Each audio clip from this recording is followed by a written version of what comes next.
Salut, c'est Alexis et je te souhaite la bienvenue dans Radio Contournement, le podcast dédié aux technologies no-code. Chaque semaine, je pars à la rencontre des personnes les plus intéressantes qui contribuent à ce phénomène passionnant qu'est le mouvement no-code. Allez, c'est parti pour l'épisode du jour. Salut, c'est Alexis et vous êtes dans votre rétrospective 2023 de l'écosystème et du mouvement no-code. Non, je déconne, je vais pas faire tout l'épisode comme ça en ASMR, je ne sais pas faire ça de toute façon. Mais voilà, je sais pas comment démarrer un petit peu cet épisode tout seul.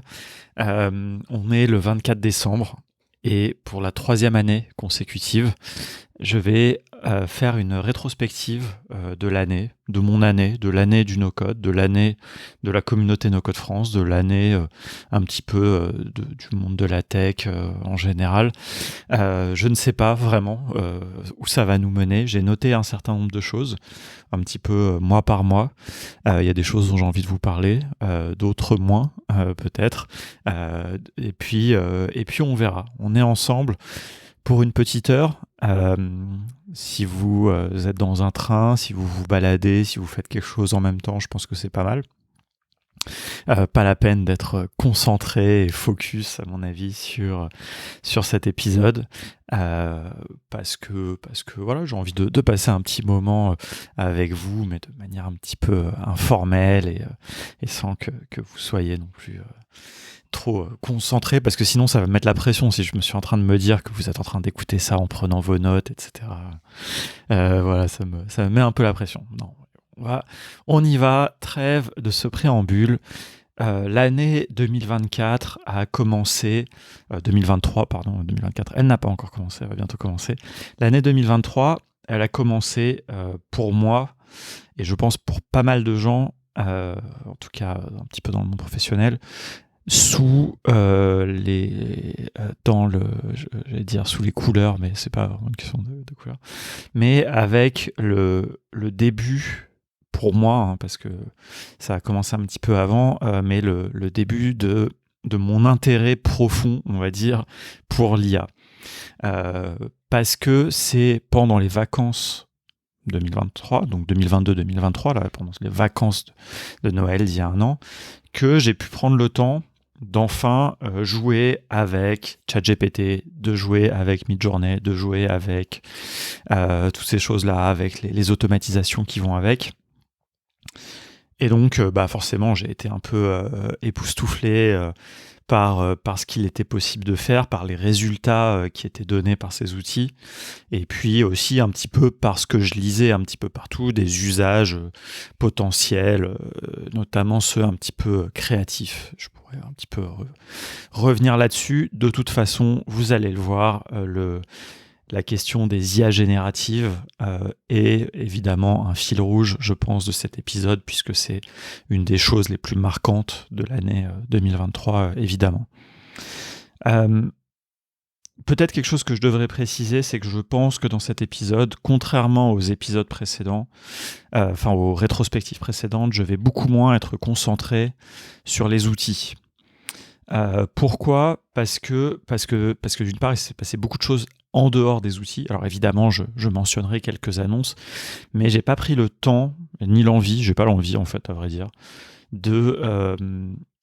d'essayer un petit peu de retracer les nouvelles fonctionnalités qui sont sorties dans les outils no-code principaux, parce que très franchement, je trouve que c'est pas...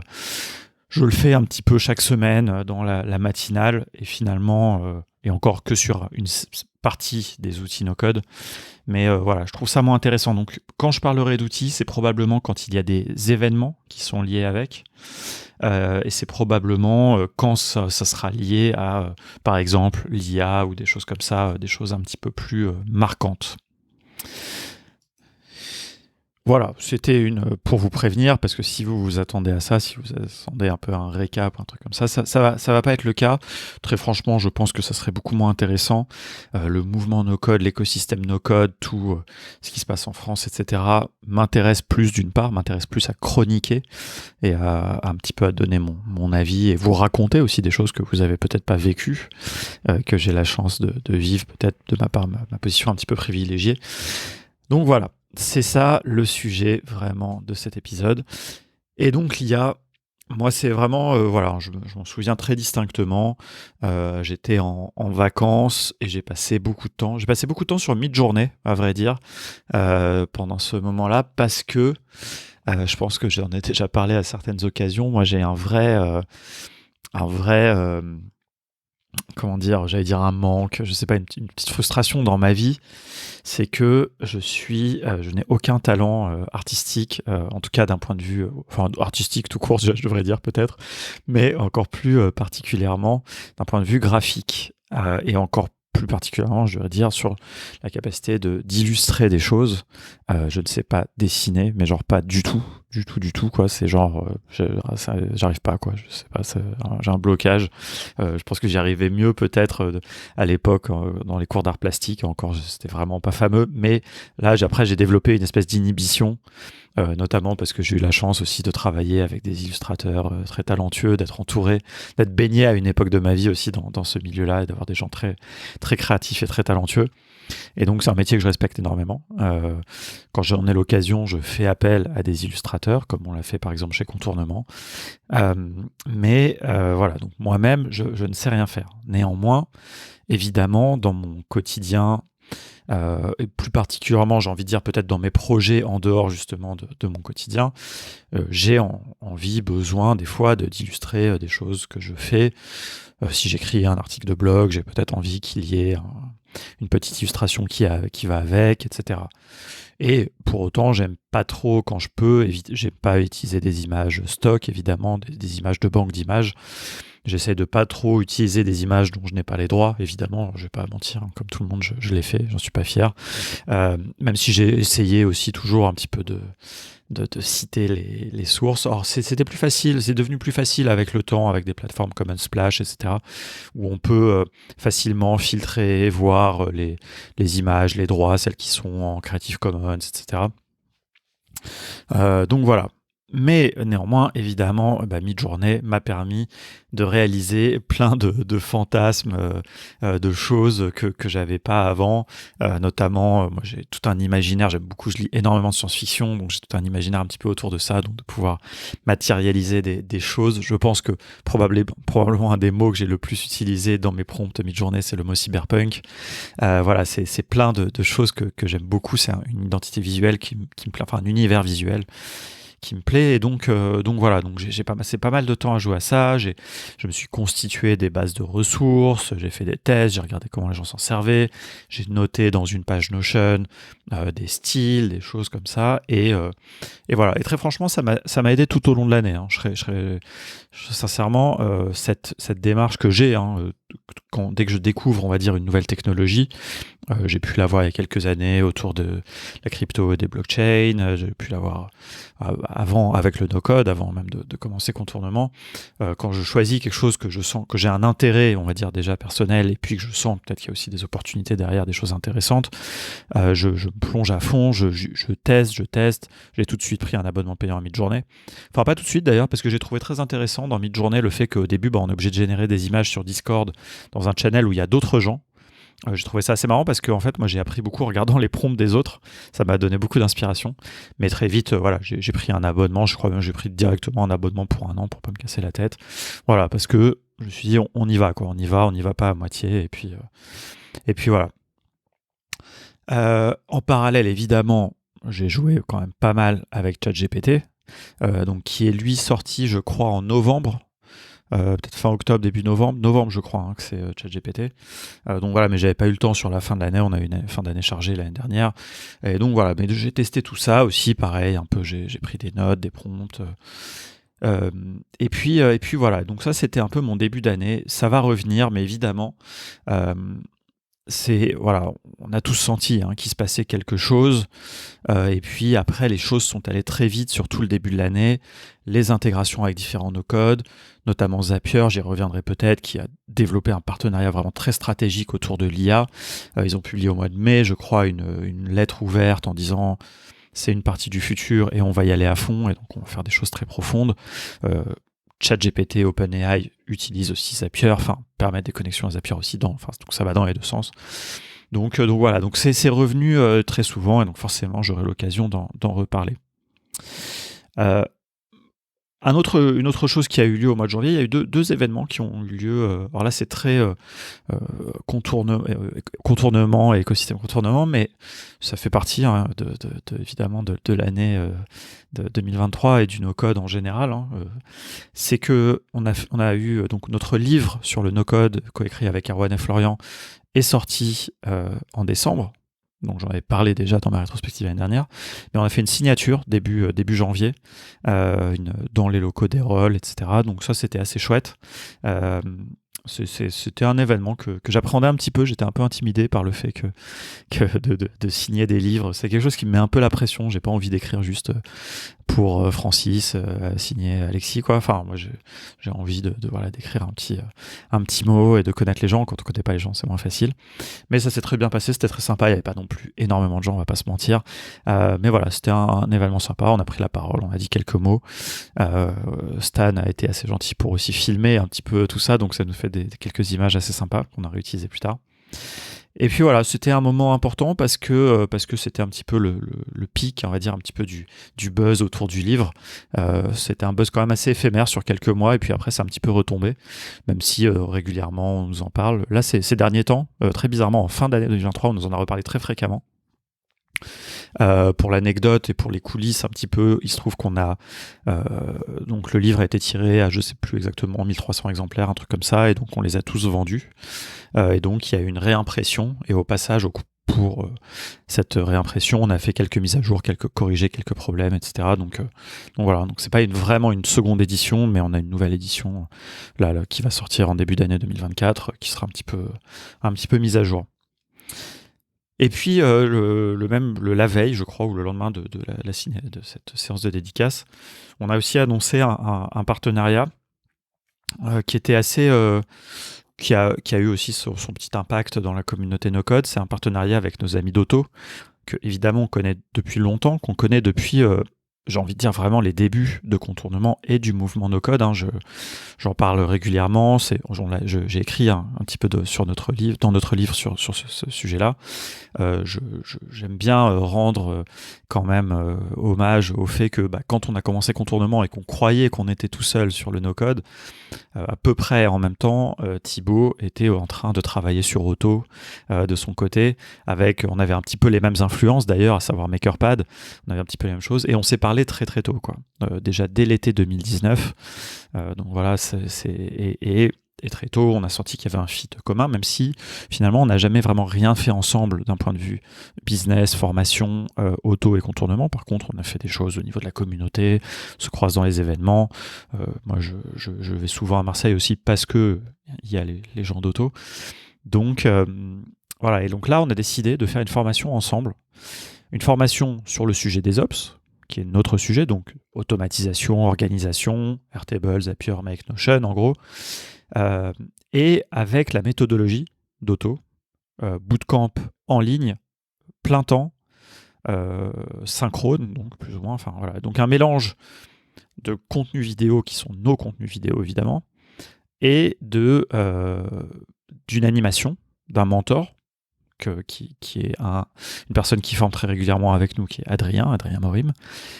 Et puis voilà, et donc on a uni nos forces vraiment dans cette volonté de proposer un autre type de contenu, parce que nous, on le sait, les formations asynchrones, en ligne, en autonomie, comme on propose, ça convient pas à tout le monde, et il y a des gens qui aiment avoir une date de début, une date de fin, un mentor, et donc voilà. Et donc on s'est lancé en début d'année, ça a eu lieu, je reviendrai dessus peut-être. Voilà, bon, je reviendrai dessus un peu plus tard, comme ça on va quand même un petit peu suivre la chronologie, c'est une rétrospective, et donc voilà, donc on l'a annoncé. Et puis voilà, et donc c'était chouette aussi, ça fait un petit peu, c'était sympa un petit peu en termes de communication, de pouvoir un petit peu unir nos marques et de sceller un petit peu cette entente que l'on a depuis longtemps. Je pense que ça aide aussi, ça contribue à faire d'Auto un acteur un petit peu plus important sur la scène no-code. Parce que ça les aide un petit peu à sortir uniquement de cette image très bubble qu'ils ont, même si évidemment c'est vraiment la formation de référence en France à Bubble. Mais je pense que Auto, c'est le pari que je fais, je suis même un très petit actionnaire d'Auto, peut, parce qu'ils ont levé des fonds, parce qu'ils ont une ambition, parce qu'ils ont des talents, la possibilité de devenir un acteur un petit peu plus important, de faire face à des plus gros acteurs, que je ne citerai pas, mais qui, je pense, on a besoin il ne peut pas y avoir une hégémonie, il ne peut pas y avoir une trop grosse disproportion entre la taille des acteurs dans la formation aux outils no-code. Et donc, et nous, chez Contournement, vous le savez probablement, on a cette volonté de rester quand même assez petit, d'être assez focus, d'être assez ciblé. Donc, si on peut aussi contribuer à ce que Auto, en étant partenaire et en étant partie prenante, soit un petit peu un acteur plus important, je pense que ça a du sens et c'est un petit peu le but aussi de notre partenariat. Voilà, donc ça c'était un petit peu le début d'année, en tout cas de ce que je me souviens et puis des notes que j'ai prises. On va reparler d'IA, de toute façon je ne vais pas vraiment faire un focus que sur le début de l'année, ça va revenir à différents moments. Et puis j'ai commencé aussi les matinales sur la chaîne Twitch. Ça, c'est un moment que j'aime beaucoup. Si vous êtes un petit peu matinal, n'hésitez pas le mardi matin à vous lever, à allumer twitch.tv/nocodefrance sur votre ordi, sur votre téléphone ou quoi. Et je commente un petit peu l'actu. C'est surtout un moment que je passe. Au début, je le préparais un peu. Maintenant, je le prépare beaucoup moins. Je me connecte, on discute. On fait une petite veille sur Product Hunt. On regarde un petit peu les outils no-code. Ceux qui font partie un petit peu de mon scope, on va dire, de mon périmètre, à savoir les outils plutôt d'ops et d'automatisation. Et puis ensuite, j'aborde un sujet, en général un petit peu plus en détail. Et c'est un truc que j'aime beaucoup, que j'ai fait toute l'année. J'aime tellement que l'année prochaine, j'envisage vraiment très sérieusement de le faire 2 fois par semaine, le mardi et le jeudi. Parce que c'est un moment où je peux enfin me dédier un peu de temps à faire de la veille, à tester quelque chose de manière un petit peu informelle et avec les retours des gens dans le chat. Il y a toujours pas mal de monde, très honnêtement, c'est une super surprise d'avoir toujours 15, 20, 30 des fois personnes qui sont là avec moi à discuter, à prendre leur café, donc ça me fait hyper plaisir. Et au début, c'était quelque chose ça s'appelle la matinale des Ops. Je pense que je vais renommer ça la matinale d'Alexis, tout simplement, parce que finalement, on n'y parle pas que d'Ops. Déjà, évidemment, au cours de l'année, c'est devenu Ops et IA, parce que c'est un des moments dans ma semaine où je me consacre un petit peu aussi à ma veille sur l'IA. Et puis parce qu'en fait, c'est aussi un moment où je parle de no-code en général.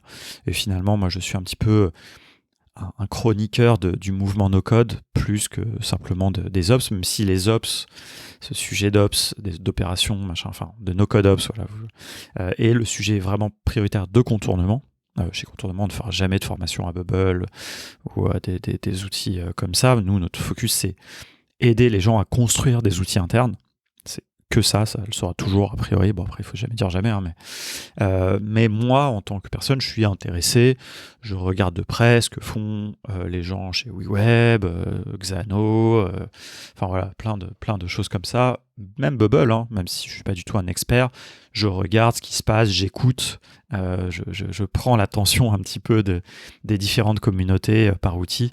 Donc voilà, c'est intéressant. C'est la matinale d'Alexis le mardi matin, le jeudi matin aussi probablement, en 2024.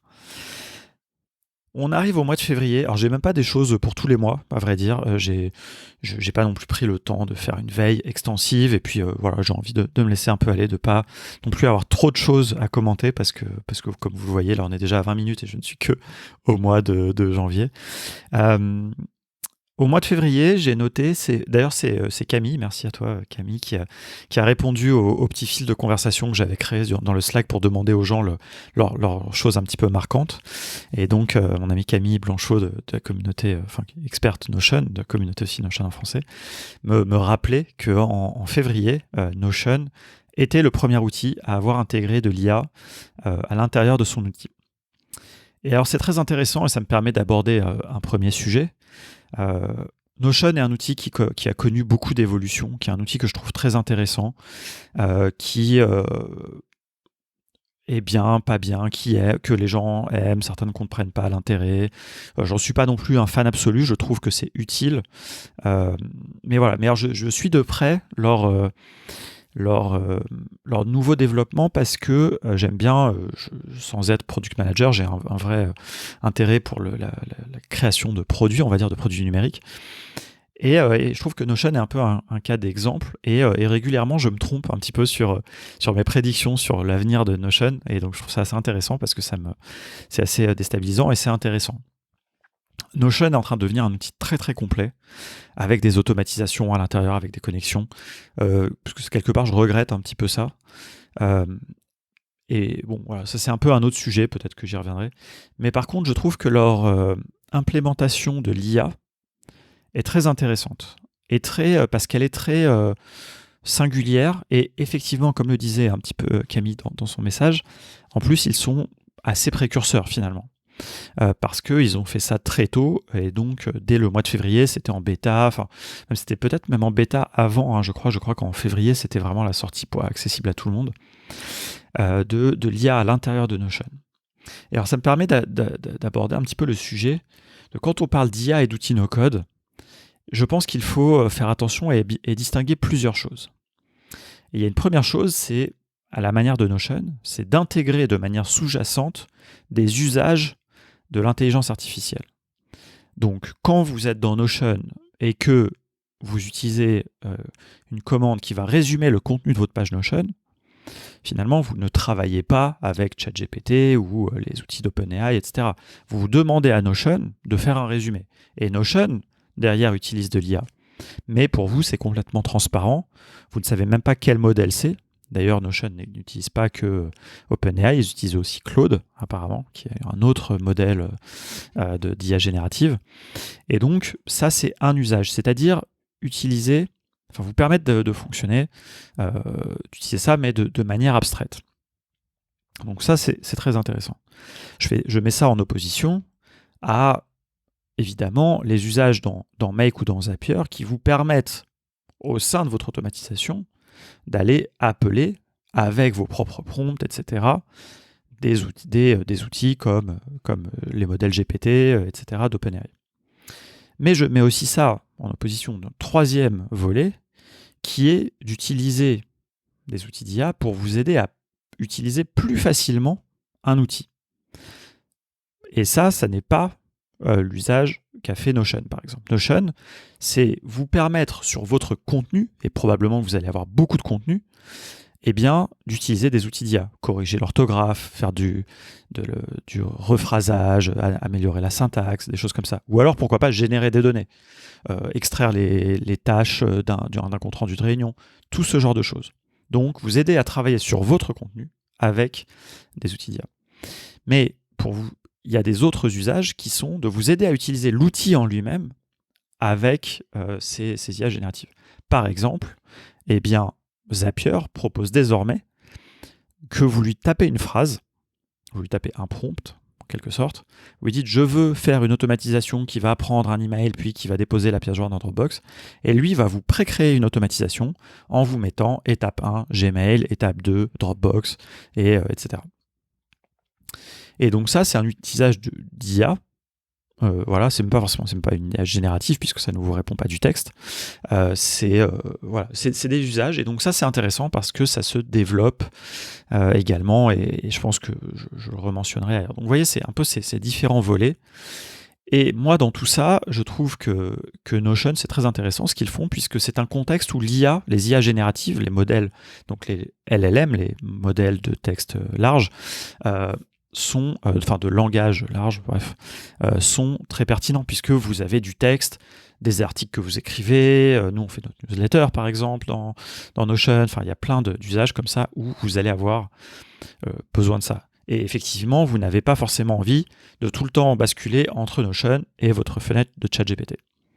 Alors, le problème par contre de l'IA de Notion, il y a quand même un problème, c'est que c'est très cher. Vous devez payer 10$, il me semble, ou dans cet ordre-là, par personne qui utilise votre workspace. Par exemple, chez Contournement, on est 5, et ça veut dire que c'est 50$ en plus de notre pricing actuel. Et on ne peut pas choisir de dire je veux l'IA que pour une personne ou pas pour une autre, etc. Donc, c'est quand même difficile. C'est quand même un peu... il faut se poser la question, parce que si, par ailleurs, on paye aussi les 20$ de GPT+, ces choses-là, ça peut un peu s'additionner. Mais, en tout cas, il faut reconnaître que voilà, Notion fait partie des tout premiers outils vraiment très très rapidement à avoir implémenté ça. Ensuite, on a vu plein de petites implémentations à différents moments de l'année. Par exemple, Softer a très vite implémenté l'IA, les IA génératives, à 2 endroits, 2 manières de faire. Et encore une fois, ça va illustrer un petit peu ce dont je parlais. Première manière, à chaque fois que vous avez une case de texte dans Softer, vous allez pouvoir taper un prompt et avoir du texte. Donc ça vous aide à utiliser plus facilement l'outil. De la même manière, à chaque fois que vous avez une image que vous avez dans l'application que vous construisez avec Softer, vous pouvez faire générer une image par le modèle DALL-E. Mais ils ont aussi ajouté des blocs qui font que vous pouvez intégrer ces 2 mêmes outils pour que les utilisateurs de votre application puissent accéder à OpenAI, etc. Donc ça, c'est un petit peu méta, et vous voyez, c'est pour ça qu'il faut faire attention et bien comprendre les choses, faire la distinction, parce que quand on parle d'IA, honnêtement, s'il y a un truc quand même que je retiens aussi de 2023, c'est qu'on raconte tout et n'importe quoi, et il y a de l'IA par-ci, de l'IA par-là, tous les outils intègrent de l'IA, toutes les formations sont mis intégrées de l'IA. Alors nous aussi, j'y reviendrai, mais voilà, il faut quand même un peu faire attention. Et donc, quelque part, Softer, ils ont fait ça très vite, mais honnêtement, si on est très concret, et j'aime beaucoup Softer, c'est vraiment pas très intéressant. La génération de texte et d'images, pourquoi pas? Parce que ça vient agrémenter l'interface de construction de Softer. Et Softer est avant tout un outil de construction d'application. Mettre des modules qui permettent aux utilisateurs de votre application de taper des prompts, très franchement, d'autant que c'est très peu paramétrable, j'ai pas vu l'intérêt.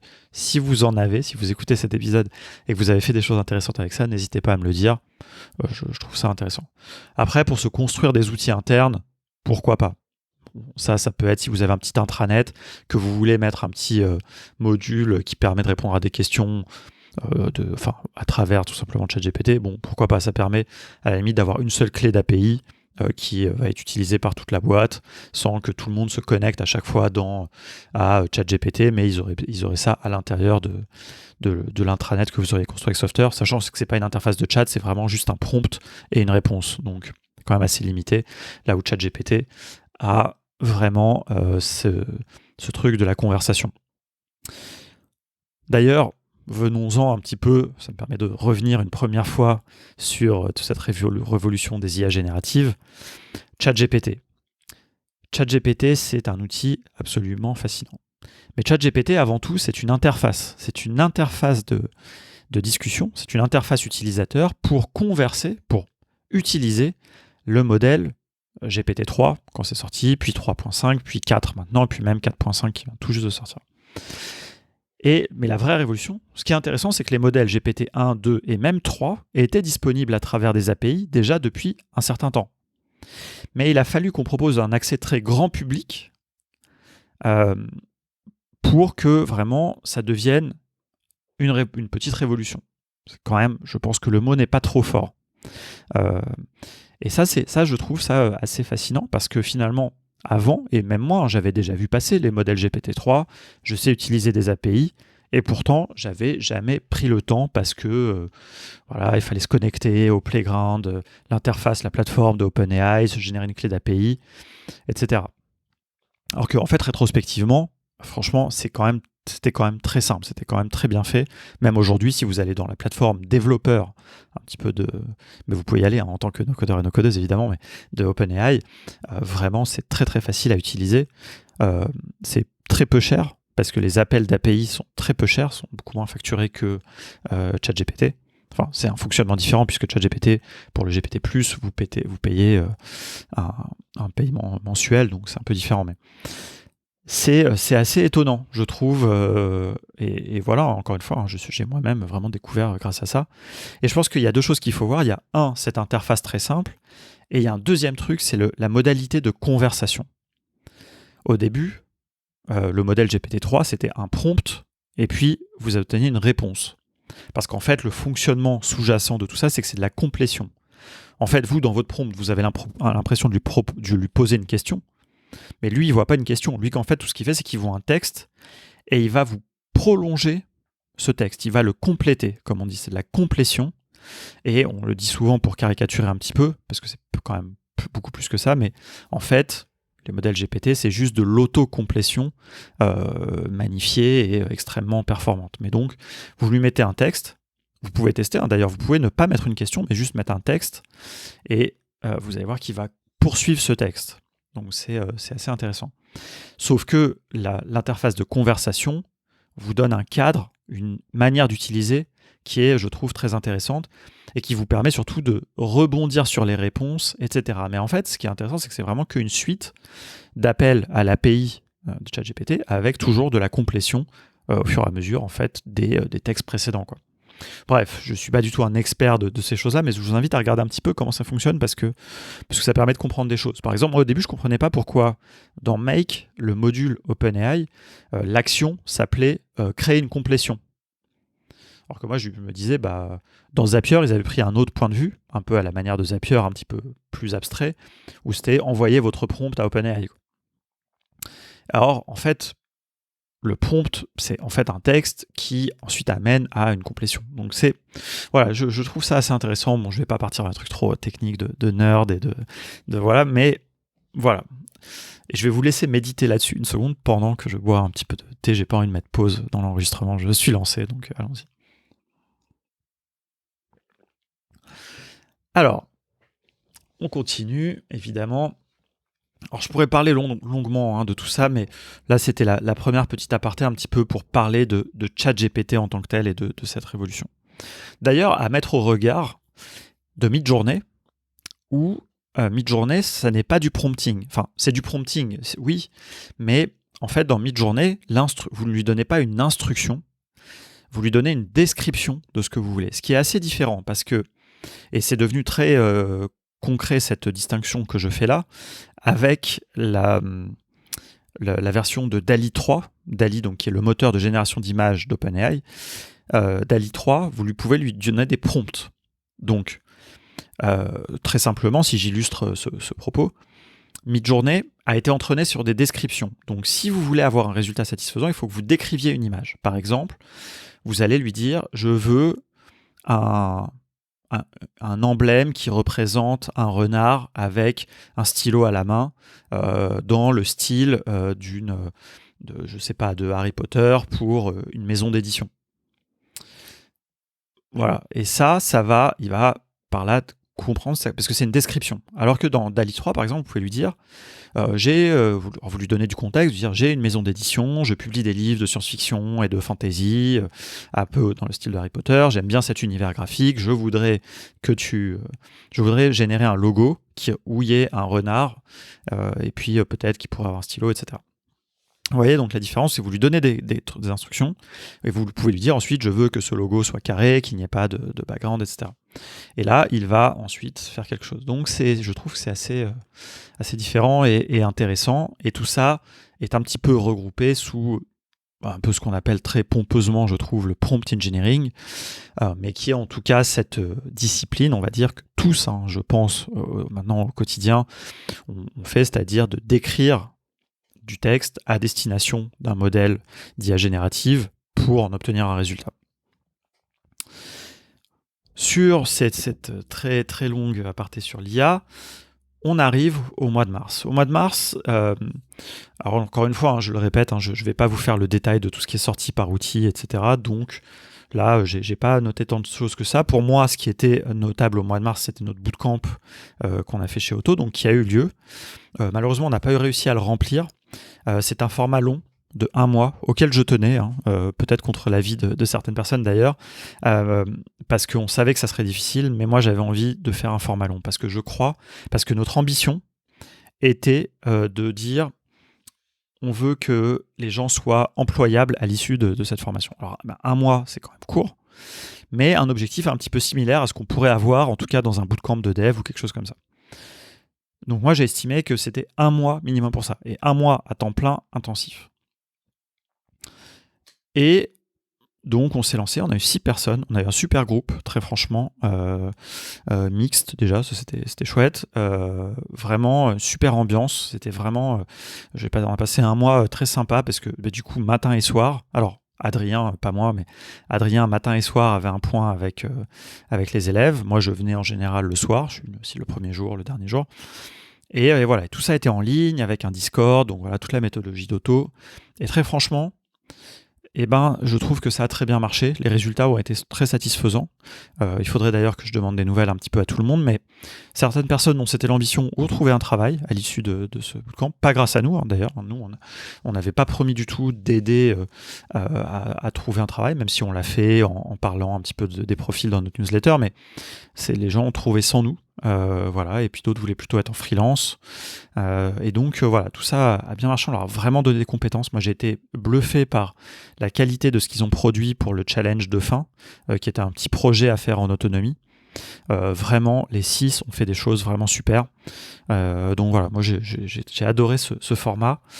Malheureusement, c'est un format qui est très difficile à vendre parce qu'il est long. Parce que malheureusement, et c'est normal, hein, tout le monde n'a pas un mois de pause à faire.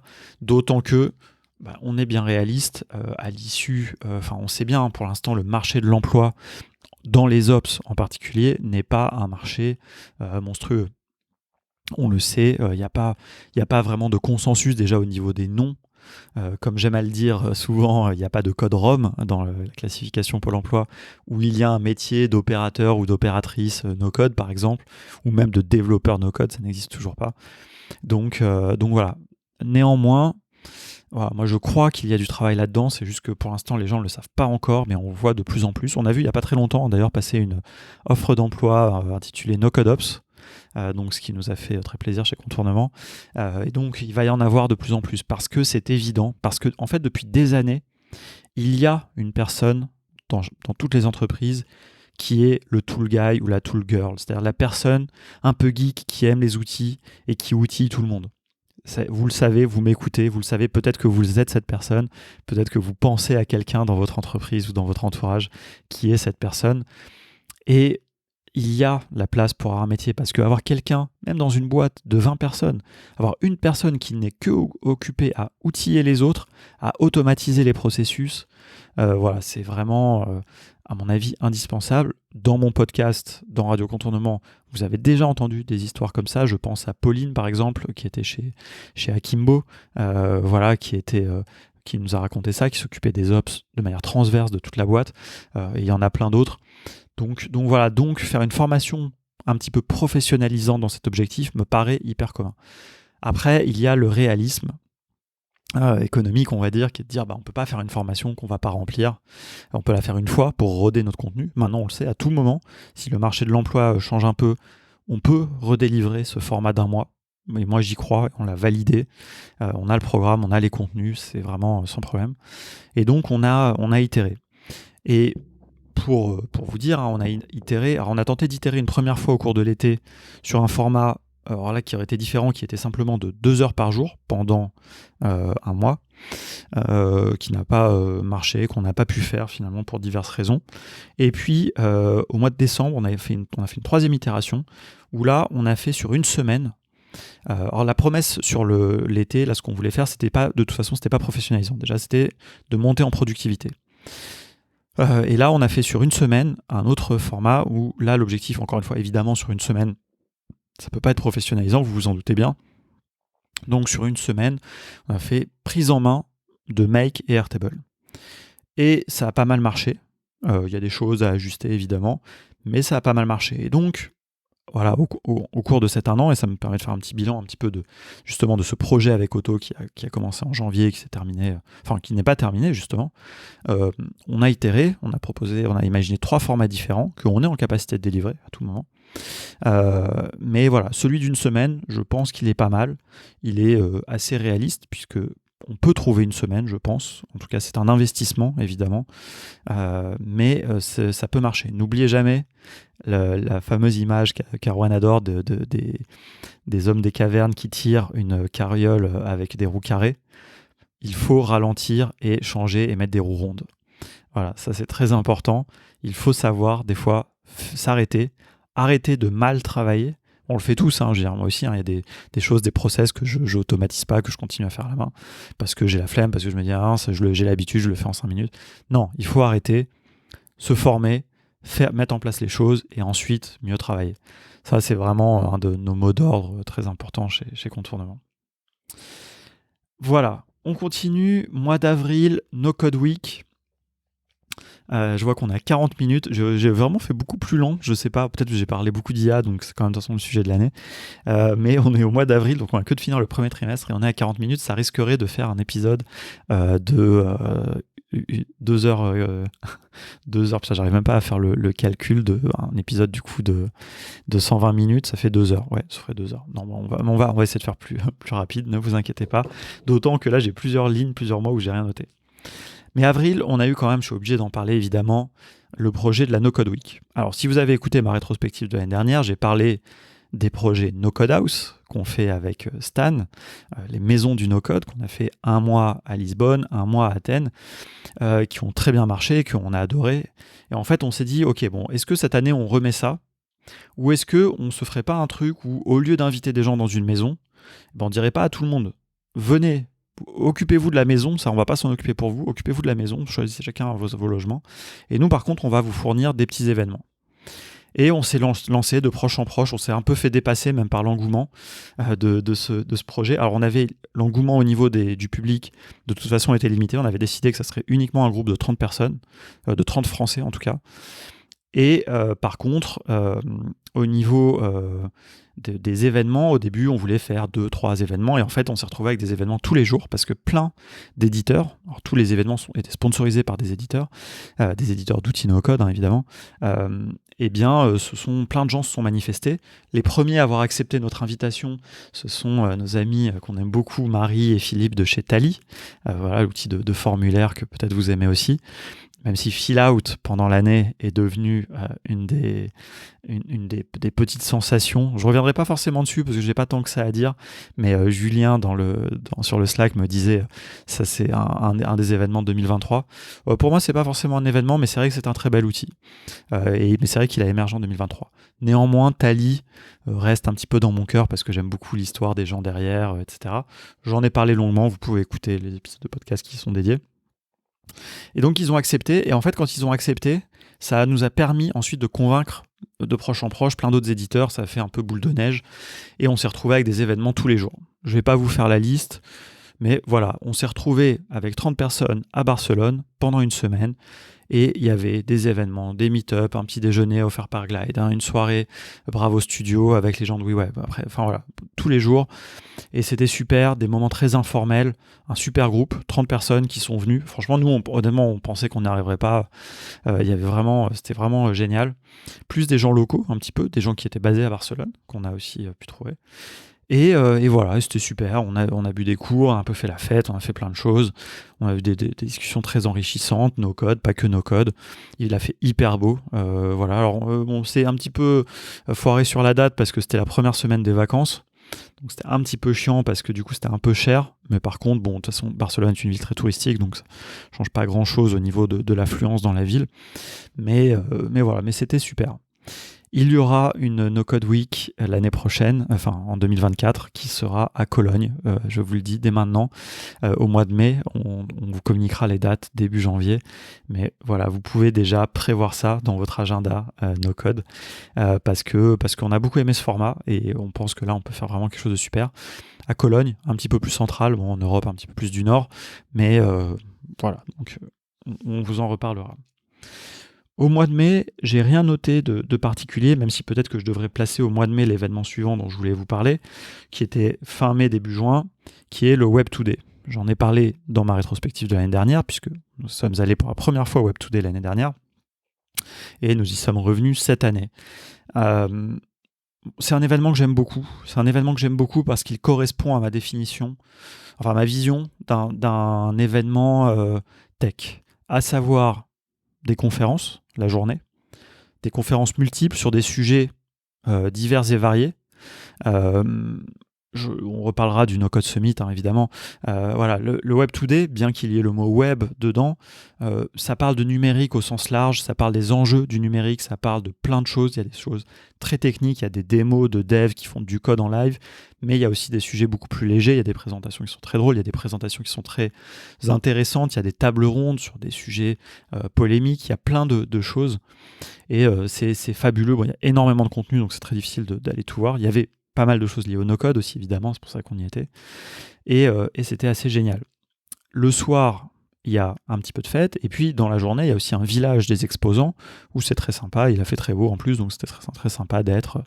Voilà, et donc vous avez un peu ce trio comme ça entre un endroit sympa, le village des exposants sous les nefs de l'île de Nantes qui sont super, du contenu qualitatif la journée, puis le soir un petit peu de fête qui était très cool.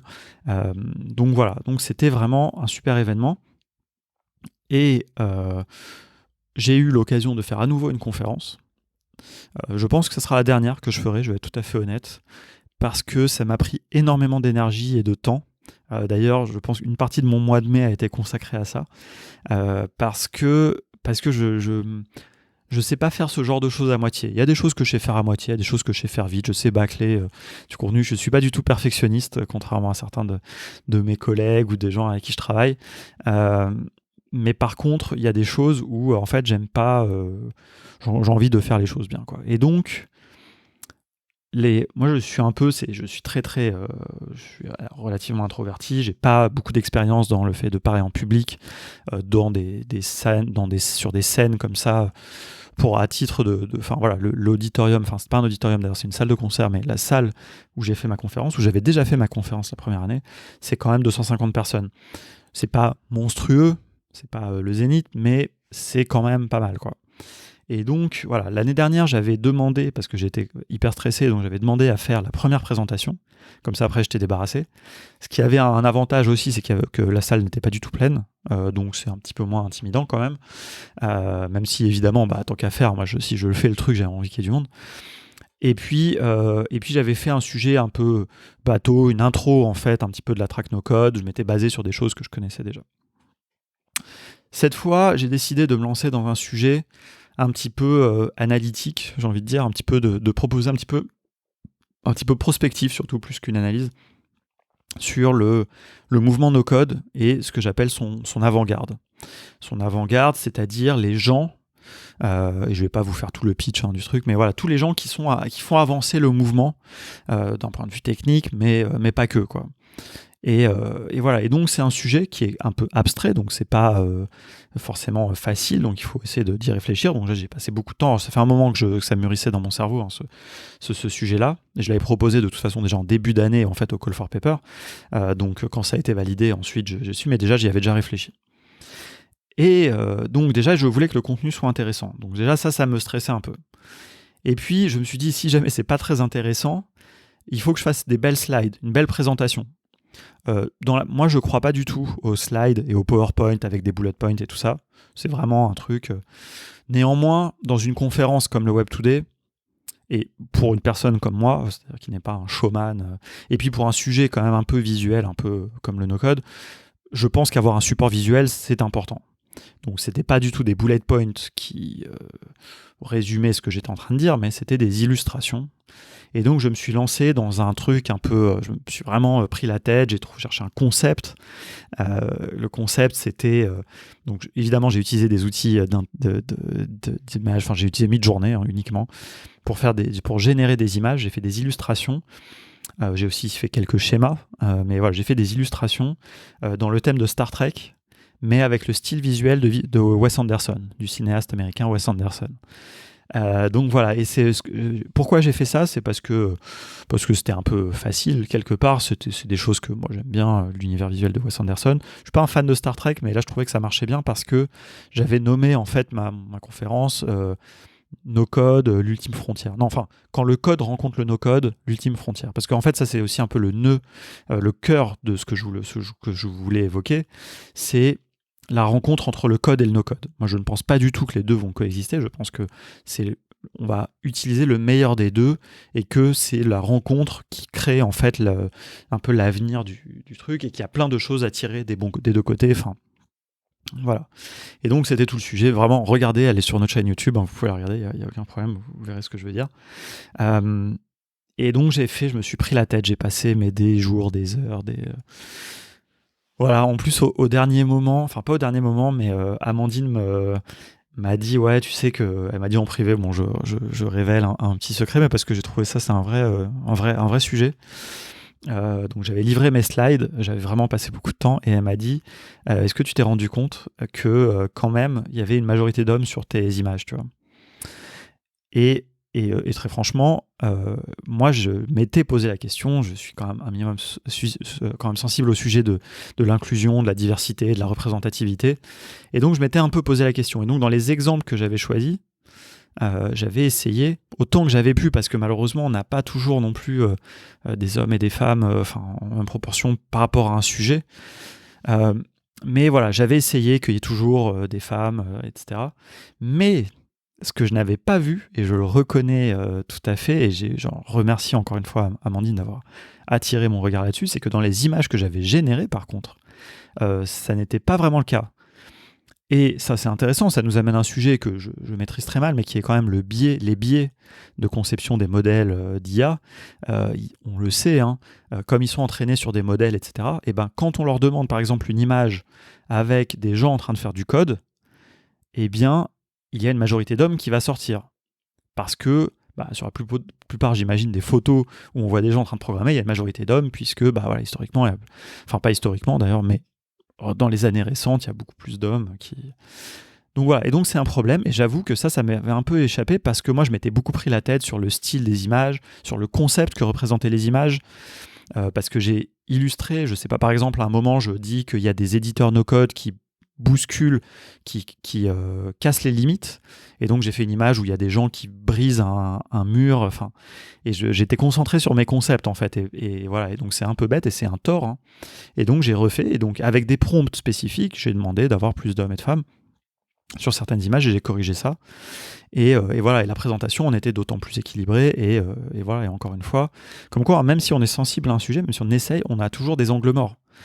C'est vraiment, et franchement, c'était super. J'ai trouvé c'était hyper intéressant en termes en termes de problématiques par rapport aux IA. Et donc voilà, donc j'ai pris ce temps, et j'ai eu du coup un petit répit d'une journée ou deux pour resoumettre ma présentation, et puis tout s'est bien passé.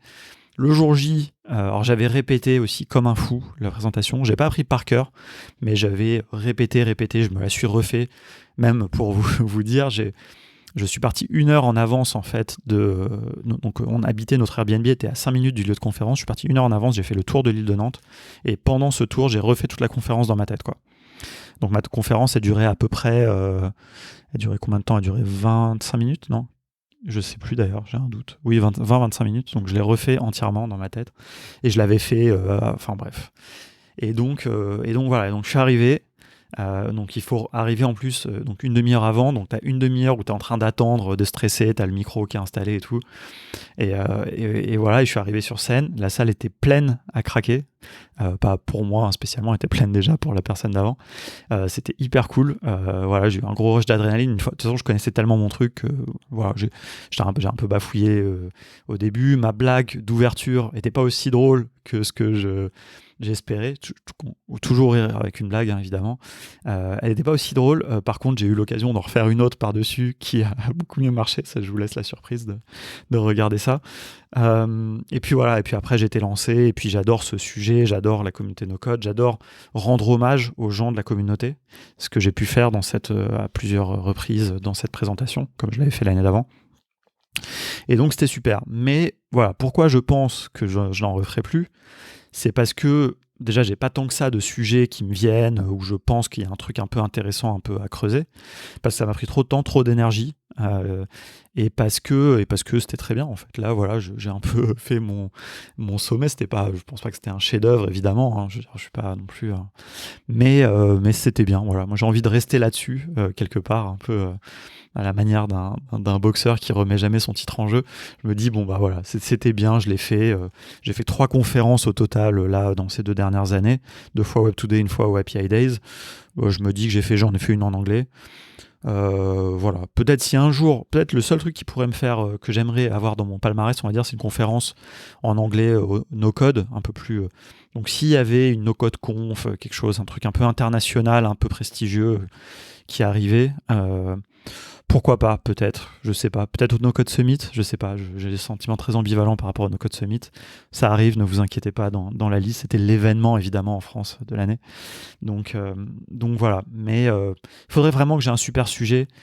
Mais du coup, ça veut dire que je me prendrai encore la tête avec la présentation. Enfin bref, donc j'ai pas envie de ça. Après, bon, il y a toujours, si jamais j'étais invité à une table ronde, est-ce que je participerais ou pas? C'est pas trop mon truc, les tables rondes, je trouve ça un peu. J'aime bien en regarder, mais j'aime pas trop participer. Puis je suis un peu bavard, j'aime bien. Enfin, bavard sur les sujets qui m'intéressent, parce que dans la vie, je suis pas du tout bavard, mais sur les sujets qui m'intéressent, alors je me dis, tant qu'à faire, je préfère avoir ma propre conf que devoir partager le. Puis j'aime bien, en fait, j'aime bien débattre.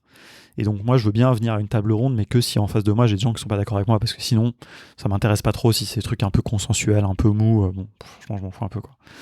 Donc voilà, juste donner mon opinion, je le fais à longueur de podcast et à longueur de live sur Twitch, donc pas besoin de le faire en public avec d'autres gens. Donc voilà, sauf si je dois convaincre. Voilà, bref, c'est une aparté, c'est pas à l'ordre du jour du tout. On arrive à l'été. L'été, honnêtement, je vais passer un peu vite dessus. L'été, il a été très très focus sur contournement. J'ai passé beaucoup de temps à refaire nos formations. J'ai fait un cahier de vacances autour de l'IA. Voilà, toujours dans la ligne un petit peu de ce que je disais au début. On n'a pas la prétention aujourd'hui, même aujourd'hui, encore un an après, de faire des formations aux outils d'intelligence artificielle générative, parce que c'est un sujet très jeune, qu'on a peu de recul, qu'on n'est pas des experts, qu'on veut aussi conserver notre expertise sur le no-code. Et d'ailleurs, ça m'amènera un peu à mon point où je pense que le vrai futur, c'est le no-code plus l'IA, conjonction des deux. Et donc voilà, donc ça a été un été où j'ai filmé énormément de vidéos, j'ai fait tout un système avec Airtable, avec Make, de gestion de nos vidéos. On a transcrit l'ensemble de nos vidéos de formation. C'est à peu près 600 vidéos. On les a transcrites avec des outils d'IA, évidemment. Donc j'ai appris aussi beaucoup en le faisant. C'était un projet aussi pour apprendre. On a transcrit, on a sous-titré, on a résumé toutes nos vidéos. On a refait des vidéos, on a mis à jour nos formations.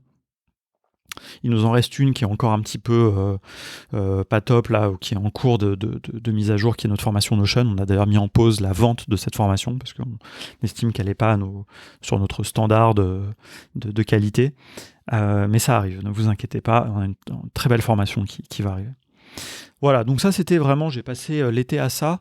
Il y a eu une petite pause dans cet été, j'ai pas pris de vacances, parce que j'ai pris des vacances plus tard, je vous raconterai peut-être. Mais j'étais à Londres. J'étais à Londres une semaine pour faire une petite pause, j'avais une amie qui était là-bas. Et j'y suis allé, et du coup j'ai pris l'opportunité d'enregistrer 4 épisodes pour mon podcast en anglais, qui s'appelle No Code World Radio, qui est un projet que j'aime beaucoup, qui n'a aucun succès. Je le dis franchement, et j'ai aucun problème avec ça, je le fais par passion. J'y passe beaucoup trop de temps, je me prends la tête sur les épisodes, parce que j'ai envie de faire un espèce de truc où ça parle de voyage et de no-code et tout, et c'est hyper dur et que ça rend pas terrible. Mais par contre, ça me donne accès à des gens très très intéressants. Alors je pense que c'est le fait de faire un podcast, plus le fait d'être cofondateur de la communauté en France, le fait de connaître un petit peu du monde, d'être dans le game depuis longtemps, mais ça me donne accès à il y a des gens qui n'acceptent pas de me rencontrer, ça arrive, hein, je vous le dis, je donnerai pas leur nom, mais je les ai dans ma liste, j'ai ma petite liste, un jour j'aurai ma revanche, mais mais globalement, là à Londres, tout le monde a accepté, et donc j'ai fait 4 entretiens avec des gens très intéressants, des gens plus ou moins connus du monde no-code, une personne qui est, je pense, assez connue, qui est Max, qui est le créateur du hashtag 100 jours de no-code, 100 days of no-code, qui est super intéressant, qui est super sympa, qui est un jeune anglais vraiment typique, c'était assez cool. Mais les 4 entretiens étaient vraiment passionnants. Donc je vous invite à les écouter si vous parlez un minimum anglais. Et voilà, et moi ça me fait des belles rencontres, ça me fait un truc à faire aussi. Voilà, parce que je connais très bien Londres, j'y ai vécu 2 ans, donc mais j'aime bien y aller, mais voilà, j'avais pas non plus envie de faire du télétravail puisque j'étais un peu en vacances, de petites vacances sur quelques jours, bref.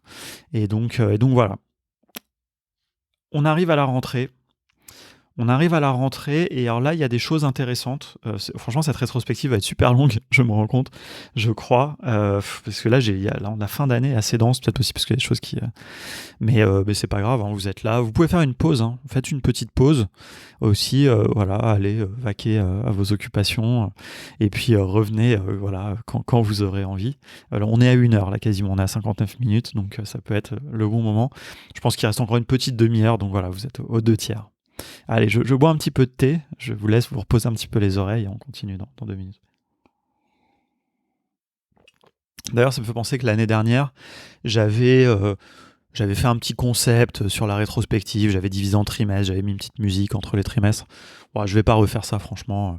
Déjà parce que là, j'ai passé beaucoup trop de temps à monter le dernier épisode de mon truc en anglais. Je me suis pris la tête et j'ai l'impression que ça n'a pas de grande valeur ajoutée. Donc voilà, ça c'est juste, c'est du brut, c'est moi qui parle. Et puis c'est tout, ça va être 1h30 de moi qui parle. Et puis voilà. On arrive à la rentrée. La rentrée, elle est importante. Pourquoi ? Parce qu'il y a 2 sujets à la rentrée. Il y a un premier, c'est donc ça fait 2 années de suite qu'on se retrouve à la rentrée à Marseille avec l'équipe de contournement. L'équipe qui s'est agrandie, je ne l'ai pas mentionné, mais au cours de l'année avec Yacine qui nous a rejoint, qui vient du monde de la formation professionnelle, qui nous apporte cette compétence, et donc qui est donc on est 5 à ce jour dans l'équipe. Ça va changer un petit peu en 2024, on en reparlera. C'était une rentrée très importante parce que c'était le moment où on a acté et on a mis en œuvre un réel pivot, alors pas radical comme on l'entend des fois dans les startups, mais où on a décidé d'abandonner un petit peu, d'assumer quelque part le business de contournement. Historiquement, contournement, la volonté du projet de contournement, c'était de faire un projet à destination du grand public, des particuliers, ce qu'on pourrait appeler un projet B2C, avec des formations en ligne que vous pouvez payer avec votre CB et que vous consommez à votre rythme. Voilà. Il n'y a pas de notion de certification, il n'y a pas de notion de financement, de machin, c'est vous payez, vous consommez comme un produit que vous achetez et puis vous le regardez. Avec ça, on fait du marketing un petit peu traditionnel, des ads, des publicités, de la communication, des événements, des choses comme ça. Ça, c'est notre partie visible, c'est jusqu'à récemment, c'est ce qu'on voyait sur notre site, un catalogue comme ça très simple. La réalité du business de contournement sur l'année 2023, c'est que 1/4 uniquement de notre chiffre d'affaires est généré par cette activité, par cette vente de formation en ligne. C'est un peu un échec quelque part, si on le dit franchement, parce que on espérait pouvoir arriver à ça, surtout moi, parce que c'était vraiment ma volonté, mon projet. À côté de ça, l'activité de contournement qui est portée notamment par Erwan, c'est de vendre des formations no-code, les mêmes formations sur les mêmes outils, à des entreprises, dans des formats différents, potentiellement en ligne, mais aussi en présentiel ou en téléprésentiel, synchrone. Tout est possible. Faire aussi des interventions courtes, des interventions longues, des programmes de formation pour des écoles, des programmes de formation pour d'autres centres de formation, plein de choses comme on a pu faire avec l'industrie, des choses comme ça, des gros projets qui en fait sont beaucoup plus rémunérateurs. Notamment, on a la chance qu'Erwan a un carnet d'adresses très fourni, qu'il a des relations, qu'il est, je pense, aussi très convaincant avec ce type d'interlocuteurs, aussi des fois d'institutionnels, de choses comme ça. Et donc, voilà, à un moment, il faut être réaliste et il faut aussi se appuyer sur la pédale de ce qui marche bien. Cette expression ne marche pas du tout d'ailleurs, je me rends compte. Mais il faut, voilà, je veux dire, à un moment, il faut savoir, on est une petite boîte, on doit être viable, on est viable, mais il faut aussi savoir abandonner certaines choses. Ça ne veut pas dire pour autant que vous ne pourrez plus, que vous ne pouvez plus acheter nos formations en payant avec votre CB, etc. Ça ne veut pas dire non plus qu'on va abandonner quelque chose qui nous tient à cœur, qui est de donner accès à nos formations à des prix très réduits aux demandeurs d'emploi, aux bénéficiaires des minima sociaux, aux étudiants et tout. Mais ça veut dire qu'il faut qu'on se présente différemment. Et donc notamment, ça veut dire qu'on a dû décider de refaire le site de contournement. Et quand on a décidé de refaire ce site, ça nous a engagé dans une réflexion beaucoup plus profonde sur ce qu'on était, sur contournement. Et donc, on a décidé de vraiment assumer ce fait que contournement est un organisme de formation. Un organisme de formation donc de la formation professionnelle, comme on dit en France, qui vend ses formations grâce au financement d'entreprises, les fameuses OPCO, etc., mais aussi des financements de Pôle emploi, et peut-être un jour, on espère, on croise les doigts, du CPF. Donc ça n'empêche en rien le fait que ce soit le grand public, mais c'est plutôt des professionnels, on va dire, et donc des gens qui, dans un contexte d'entreprise, vont utiliser nos outils, qui correspond à notre vision des no-code ops et du fait que nous, on veut aider les gens à créer des outils internes en utilisant des outils no-code. Et donc voilà, et donc ça a été 3 jours assez intenses à Marseille, avec aussi évidemment comme toujours un meet-up, un temps d'échange avec nos amis d'auto, des déjeuners en équipe, une petite activité, on allait faire une balade sur les îles du Frioul qui était très sympa. Donc voilà, c'était un super moment. Ça a été des très longues discussions, des choix, des partis pris, il fallu trancher sur certaines choses, sur la manière dont on présente nos formations, notre catalogue de formation, puisque désormais, vraiment, à la manière d'un OF, on a un catalogue de formation qui est en ligne, qui contient presque 25 éléments, quand auparavant, on ne présentait visuellement que 8 formations en ligne en autonomie.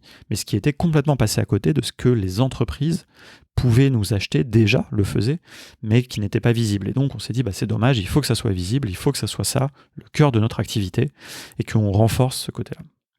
Voilà, donc ça c'est un événement marquant de contournement, donc là c'est pas forcément, et qui a mis plusieurs mois, donc toute l'année globalement, ça c'est, puisque évidemment le recrutement de Yacine était un petit peu dans cette direction, le fait que l'on devienne un organisme de formation Calliope déjà au printemps allait dans cette direction, mais c'était la fin de la mutation, et là aujourd'hui au 24 décembre, on a notre nouveau site qui est en ligne, on a tout ça qui est en place, et on a fait certains autres choix qui ont un peu évolué, notamment on a parlé dans notre newsletter, je ne vais pas en parler trop longuement ici, on a sorti le projet du cercle des ops par exemple, de contournement, c'est moi qui m'en occupe sur mon temps à côté, voilà, parce que c'est un projet qui ne rentre pas vraiment dans le concept d'un organisme de formation un peu traditionnel, même si on n'est pas non plus un organisme de formation traditionnel, parce qu'on a nos partis pris et tout, mais notre manière de faire, notamment beaucoup de formations en ligne, tous nos contenus vidéo.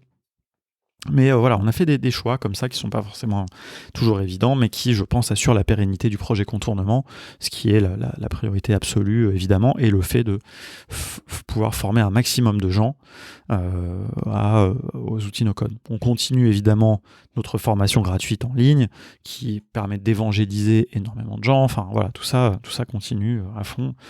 Donc voilà, donc ça c'était un petit peu notre rentrée. À la rentrée, on a aussi annoncé une nouvelle offre, toujours un petit peu dans cette lignée, qui sont nos ateliers autour des intelligences artificielles.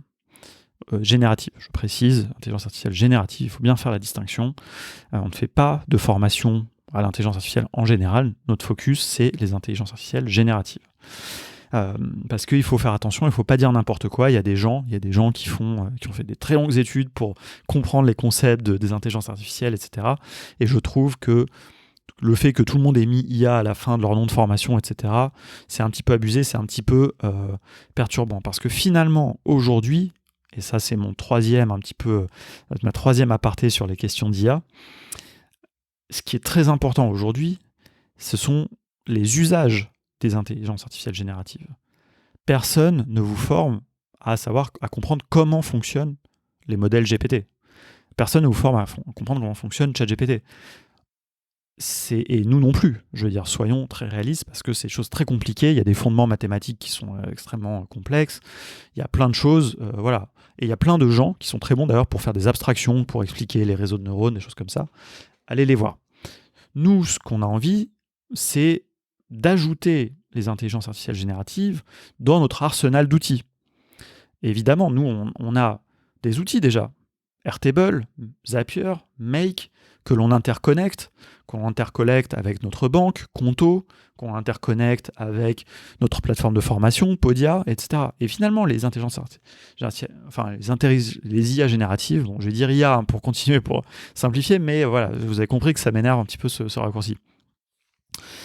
Eh bien, c'est un outil parmi d'autres, mais qui peut vous aider à faire des choses incroyables, qui peut vous permettre d'automatiser des choses incroyables, parce qu'ils ont une capacité de compréhension qui est très très importante. Donc, moi je pense que dans les processus métiers, les workflows que l'on va mettre en œuvre à partir de maintenant dans les entreprises, il y aura très souvent des appels à des IA génératives, ou à de la génération d'images, ou à de la transcription audio, ou à de la lecture de documents, toutes ces choses-là, tout ce que fait OpenAI, très bien, GPT Vision, Whisper, pour ne citer quelques autres des choses qui ne sont pas juste liées au texte. Et donc voilà, donc c'est un outil parmi d'autres. Donc on a conçu avec Lionel Louis, qui est un no-codeur, qui est aussi d'ailleurs codeur et qui est aussi un expert de ces IA, notamment de ChatGPT. C'est pas un expert en intelligence artificielle, il vient pas du tout de ce monde-là, mais par contre, il a vraiment creusé les usages que l'on peut avoir de ChatGPT par exemple. Et donc, par exemple, les bonnes manières de prompter, les frameworks de prompting et des choses comme ça. Donc ça, c'est très important. C'est très important, ce sont les usages qui sont intéressants, qu'est-ce que l'on peut en faire et comment le faire. Et donc on a conçu des ateliers, on utilise bien le mot atelier, pas forcément le mot formation, parce que ce sont des ateliers par la pratique dans lesquels vous allez mettre en œuvre ces outils d'IA avec de l'automatisation, avec des outils no-code, ou avec des API, un autre sujet qui est très important. 3 ateliers, avec du contenu théorique entre les ateliers en vidéo, évidemment ça c'est notre marque de fabrique, et c'est des ateliers par la pratique. Et donc, avec des cas très concrets, des challenges en fait que Lionel a conçus. Vous arrivez à l'atelier, vous avez regardé les vidéos pour vous préparer, des vidéos théoriques. On vous donne les exercices. Il y a d'ailleurs des exercices aussi pour se préparer. Et on vous donne les exercices, vous les faites en groupe, et puis Lionel les corrige. Et donc, voilà, c'est vraiment un super format, je trouve, et qui correspond à ma vision aujourd'hui, qui est qu'on a très peu de recul sur ces outils d'IA, etc. Il y a beaucoup de bullshit. Il y a beaucoup, très franchement, de gens qui disent des mots compliqués pour pas grand-chose. Et voilà, nous, on a envie de faire des choses simples, claires, mais hyper concrètes et actionnables et de pas vous vendre n'importe quoi. Donc, c'est un peu les enjeux de ces ateliers. Je pense qu'on réussit pas mal. Et au passage, c'est des ateliers qui s'adressent aux gens plutôt débutants, même s'il y a différents profils. Au passage, vous découvrez Zapier, par exemple, ou si vous connaissez déjà, c'est très bien. Sinon, vous le découvrez. Donc, vous découvrez dès le 2e atelier, ce concept que vous n'allez pas passer votre temps à taper dans ChatGPT. Ça n'a aucun sens. C'est bien quand vous voulez avoir une conversation avec lui. Quand vous voulez juste lui demander de vous donner au format CSV ou en format informatique la liste des pays, des 40 pays les plus visités du monde, vous n'avez pas besoin d'avoir une conversation avec lui. Ça doit être fait automatiquement dans le cadre d'un de vos process. Parce que peut-être que vous lui demandez ça pour ensuite, derrière, injecter ça dans une base de données et ensuite, pour chaque pays, faire une itération et aller chercher des informations par rapport à ça dans une API. Et donc là, on est dans un workflow, dans un processus automatisé. Vous n'allez pas le faire à la main. Faire à la main, c'est bien. Quand on veut une conversation, quand on veut discuter avec lui, avec, je ne sais pas s'il faut dire lui ou elle, avec le ChatGPT, mais d'avoir un truc, ou quelque chose d'itératif, vous lui posez une première question, vous donne des infos, puis vous le faites rebondir. Ça, oui, mais ce qui est encore plus intéressant, c'est quand on automatise, c'est quand dans vos automates. Nous, de toute façon, on pense que beaucoup de choses peuvent s'automatiser. Beaucoup de choses que vous faites au quotidien peuvent s'automatiser, et en incluant encore plus, en incluant de l'IA dedans, parce que l'IA va vous permettre d'avoir de l'intelligence à l'intérieur de vos automatisations. C'est ça que je trouve très fort. Avant, on était dans de la programmation très K1, K2, K3, s'il se passe ça, on fait ça, s'il se passe ça, on fait ça, si on a des choix comme ça. Alors que là, on peut avoir de l'intelligence, on peut lui demander, regarde ce mail, et suivant si le mail est positif ou négatif, dis-nous si le mail est positif ou négatif. Et ensuite, dans Make, on fait un embranchement, une route. Si c'est positif, on fait tel traitement. Si c'est négatif, on fait tel traitement. Auparavant, cette capacité de dire si un mail était négatif ou positif, il n'y a qu'un humain qui peut faire ça. Sauf que les emails, vous en recevez toute la journée, et dans des contextes en particulier, par exemple des emails de support client, vous avez besoin de pouvoir aussi appliquer des choses automatisées pour vous aider à faire face au volume, par exemple. Donc voilà, c'est vraiment la vision que l'on a développée, que j'ai développée sur ces sujets-là, et c'est une vision à laquelle je tiens, et que l'on a implémentée dans les ateliers. Et on verra un jour peut-être qu'on fera des formations, qu'on fera des choses avec de la prise de recul et tout. Aujourd'hui, on pense que l'IA, ça s'apprend par la pratique, et que formation théorique, c'est un peu il y a quand même pas mal de bullshit, quoi. Ça changera, et je saurai changer d'avis le jour venu et dire du bien des formations, de certaines formations. Le mois d'octobre, et alors je vois que vraiment cet épisode va durer très longtemps parce que le mois d'octobre était complètement fou.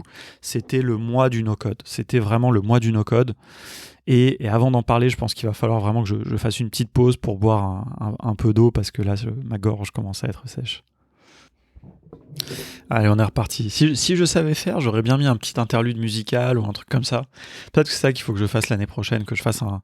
Il faudrait que si j'avais une petite table de mixage ou un truc comme ça, que je mette un peu de musique, le temps que je boive, de faire des petites pauses, et puis ça vous aère un peu. Voilà, plutôt que de m'écouter parler aussi longuement sans musique, sans rien. Alors, bon, le mois d'octobre était complètement fou. De toute façon, c'est vraiment ce qui reste à évoquer, pardon. Le mois d'octobre a commencé, je vais vous le raconter successivement, on va pas faire la liste, on va raconter au fur et à mesure. Documentaire de Stan. Stanislas Verjus, notre ami et collaborateur depuis longtemps et cofondateur de la communauté No Code France, une des personnes très actives qui a beaucoup contribué à faire ce que cette communauté est devenue, a décidé en 2023 de se lancer dans la réalisation d'un documentaire sur le mouvement No Code. Il a fait une campagne de crowdfunding qui a bien fonctionné, à laquelle on a participé. On a participé à deux égards d'ailleurs, en donnant un peu d'argent, mais surtout en mettant aussi dans notre newsletter, ce qui je pense a pas mal contribué, parce que ça a aidé un petit peu à faire basculer le financement à un moment où on passait un peu à la moitié, puis après il y a toujours un peu ce phénomène d'emballement. Et donc ça c'était cool, et on est hyper content. Et donc il y a eu l'avant-première de ce documentaire. J'ai même pas envie tant que ça d'en parler, parce que je pense qu'il faut que vous le voyez si vous ne l'avez pas vu. Si vous l'avez vu, bah écoutez, vous savez, j'espère que vous vous êtes fait une idée positive. Je pense que c'est un très beau témoignage du mouvement No Code à un moment donné. C'est pas un documentaire sur c'est quoi le no code. Un petit peu à l'image de, sans vouloir tout ramener à nous, mais à l'image de notre livre où on s'est dit on va pas faire le no code pour les nuls. Je pense que Stan a eu cette envie de raconter une histoire, l'histoire de gens, et pas de faire un reportage sur le no-code. C'est vraiment un documentaire, il y a un parti pris qui est fort, qui est d'aller voir des gens, pas tous très connus. Il n'y a pas du tout les gens les plus en vue de la communauté no-code, ce que j'ai trouvé très bien. Parce que ces gens-là, on les voit beaucoup, par exemple moi, ou Erwan, ou Thibaut, je sais pas, on nous voit déjà beaucoup. C'est très bien qu'on ne soit pas dedans, parce qu'il y a des gens, parce que ça peut biaiser, parce que nous, on a un regard professionnel. Moi, je passe toute ma vie, en fait, dans le no-code. La preuve, là, je suis un 24 décembre en train de vous parler de tout ça dans un podcast. Alors qu'il y a des gens qui en vivent, ou pas, ou c'est un hobby, des fois, ou qui ont une vision qui leur est propre, où ça a pu un peu changer leur vie, des fois, où ça a eu un impact fort, en tout cas, sur leur vie. Et donc voilà, donc c'est un beau témoignage qui marche à un moment dans le temps, je pense, qui explique aussi évidemment c'est quoi le no-code et un petit peu pourquoi c'est aussi intéressant. Alors ça c'est d'ailleurs un peu, je trouve que je suis pas d'accord avec le titre, je trouve un peu que le titre Révolution no-code est un peu, c'est un peu dommage parce que c'est un mot qui est trop fort. C'est pas, je ne trouve pas que le no-code soit une révolution, mais en même temps je peux comprendre que bon, il faut faire quelque chose d'un petit peu aguicheur pour que les gens regardent. Pour moi c'est vraiment un documentaire sur le mouvement no-code avant tout. Et voilà, ça n'enlève rien. Le titre, c'est complètement, c'est une question de marketing. Le contenu est le plus important, et le contenu est très très chouette, je trouve. Donc voilà, allez le voir, vous verrez ce que vous en direz. Mais en tout cas, je pense que si vous le voyez, vous comprendrez un petit peu peut-être la passion que j'ai, que Stan a aussi, qu'on partage. C'est pour ça qu'ensemble on fait des no-code house, on fait des no-code week, on anime, on organise des meet-up à Paris, on fait toutes ces choses-là. C'est parce qu'il y a un côté humain qui est très fort, qui est génial. Il y a que des gens qui ont des profils très différents, des passés très différents. Et en fait, comprenez bien que quand on se retrouve dans un meet-up no-code, on parle vraiment pas que de no-code. Et en fait, c'est chouette parce que des gens qui ont des parcours différents, des passions différentes, et c'est assez génial. Et on n'est pas du tout en train que de parler de « Ah, t'as vu la dernière fonctionnalité dans Airtable, etc. » Ça existe un petit peu aussi. Et ça, on le fait beaucoup sur le Twitch, sur les lives, etc. Mais voilà. Donc ça, c'était vraiment super. Dans la foulée, un deuxième très bel événement, le soir même, le meet-up des communautés. Le meet-up des communautés est né, j'ai envie de dire, d'une envie, et je vais le dire, je pense que je ne l'ai pas dit vraiment publiquement, mais là ça va ne parler que de moi, je ne vais pas mettre d'autres gens dans la sauce, mais donc là, l'avant-première du documentaire de Stan et cette soirée des communautés ont eu lieu la veille du No Code Summit. Le No Code Summit, c'est un très gros événement, sur lequel je vais revenir évidemment, mais qui a aussi des défauts à mon sens, en tout cas dans cette édition, je ne dis pas toujours, mais qui est un événement que je trouve très commercial. vous l'avez compris, je l'ai dit juste avant, moi j'aime le côté humain de ce mouvement no code, etc. Et ça m'emmerde un peu tout ce qui est aussi trop lié à l'argent et tout. Je suis un peu un hippie peut-être dans l'âme, je sais pas. Et donc j'avais envie un peu, ça c'était ma motivation à moi, mais de faire qu'avant le No Code Summit, il y a un événement qui soit très très communautaire. Et voilà, un petit peu, parce qu'en plus, il y avait des choses qui étaient organisées par le No Code Summit que je trouvais vraiment pas terribles, des choses un peu sélectives. Voilà, ça c'est un truc que vraiment je supporte pas. Il y avait des espèces de petits événements le lundi soir où il fallait s'inscrire et il fallait candidater. Alors, franchement, candidater pour boire un verre, postuler, se faire recaler, moi je trouve ça pas normal. Enfin, voilà, c'est pas du tout mon délire. Je me suis fait beaucoup recaler de tous les clubs de France et du monde, donc peut-être que j'ai un trauma par rapport à ça, je ne sais pas. Mais en tout cas, voilà, le no-code, c'est pas ça. Le no-code, c'est pas élitif. Le no-code, c'est pas exclusif. Donc on s'est dit, voilà, moi c'était mon envie. J'en ai parlé avec Stan, j'en ai parlé avec Amandine, puisque Stan de toute façon voulait faire un petit apéro après son événement, et on a fomenté comme ça un peu un événement, et sous l'impulsion d'Amandine notamment. Stan avait commencé les recherches, avait déjà réuni un petit peu d'argent de sponsors potentiels comme les gens de chez Glide, donc il avait mis les bases, et là-dessus on a itéré, Amandine a pris les choses en main pour faire passer un peu au next level, et on est arrivé sur un meet-up des communautés, où on a essayer d'amener toutes les communautés, tous les gens, plusieurs éditeurs, voilà, qu'on aimait bien, qui ont sponsorisé. C'était tout gratuit, c'était ouvert à tout le monde. Il y avait presque 300 personnes qui sont inscrites et qui sont venues. Il y avait des consommations gratuites, voilà, c'était vraiment super. Il y avait même un petit peu à manger et tout. Donc c'était vraiment un très très bel événement dans un très beau lieu, le Titi Palacio. Et voilà, c'était l'occasion de rencontrer plein de monde. Il y avait une très bonne ambiance. Certains étaient avant au documentaire aussi, donc beaucoup de gens ont discuté du documentaire. Bref, c'était assez génial. Donc voilà. Et là-dessus, on a enchaîné le lendemain sur le No Code Summit, qui est un petit peu, j'aime pas trop employer le mot, mais bon, il faut bien reconnaître que c'est un petit peu la grand-messe du no code, même si c'est un petit peu la grand-messe du business du no code.